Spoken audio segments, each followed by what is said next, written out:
Tahimik ang subdivision sa Quezon City ng gabing iyon. Tanging ilaw ng poste at huni ng kuliglig ang maririnig sa paligid ng bahay ni Jen at Nelson, isang ordinaryong pamilya mula Maynila na pilit lumalaban sa hamon ng buhay. Si Nelson, isang engineer, ay nakatakdang lumipad patungong Middle East makalipas ang 2 linggo. Isang malaking oportunidad iyon, mas mataas na sahod, mas magandang kinabukasan. Ngunit kapalit nito ang matinding pangamba. Dahil si Jen, ang kanyang asawa, ay buntis. Hindi basta-basta ang pagbubuntis ni Jen.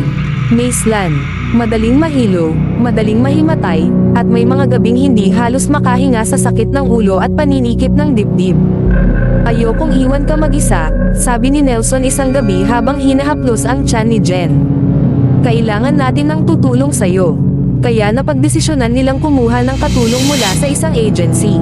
Makalipas ang ilang araw, may dumating na babae. Payat, maitim ang balat, tahimik. Ang pangalan niya ay Alma. Masipag po ako, ma'am, mahinang sabi nito habang nakayuko. Marunong magluto, maglinis, at mag-alaga. May kung anong lamig sa boses ni Alma, ngunit hindi iyon pinansin ni Jen. Sa halip, nakaramdam pa siya ng ginhawa. Mula nang dumating si Alma, gamaan ang pakiramdam ni Jen. Malinis ang bahay, masarap ang luto, at tuwing nahihilo siya, laging nariyan ang katulong. Tila ba alam nito ang eksaktong oras kung kailan siya manghihina. Ngunit may mga bagay na hindi pangkaraniwan. Napansin ni Jen na ayaw ni Alma ng bawang. Kapag may niluluto siyang adobo o sinigang, bigla itong lumalayo. Hindi rin ito natutulog sa kama sa gabi. Sa halip, nauupo lang sa sahig, gising, nakatingin sa kisame. Isang gabi, nagising si Jen sa tunog ng pakpak. Kinabukasan, tinanong niya si Alma, "May narinig ka bang ingay kagabi?" Ngumiti ang katulong, ngiting walang init. "Wala po, ma'am." Mating ang araw ng pag-alis ni Nelson. Habang nasa airport, mahigpit niyang niyakap si Jen. "Mag-iingat ka, nandyan si Alma," sabi niya. "Konting tiis lang, para sa pamilya natin."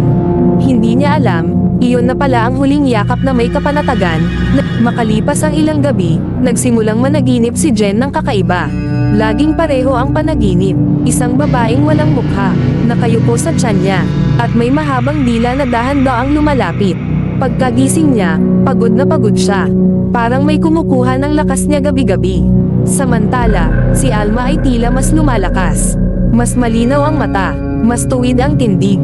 Isang madaling araw, nagising si Jen sa matinding kirot sa tiyan.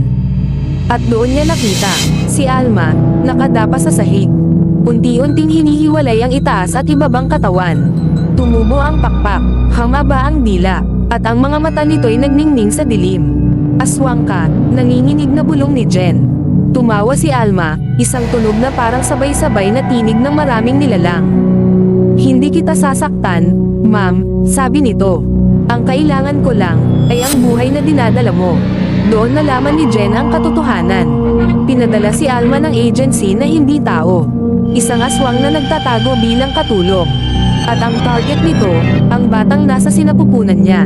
Huling lakas ni Jen, naalala niya ang bilin ng kanyang lola. Kumuha siya ng asin, bawang, at krus na nakasabit sa dingding. Napasigaw si Alma habang nasusunog ang balat nito. Tumakas ito sa bintana, humaginit sa hangin, at naglaho sa dilim.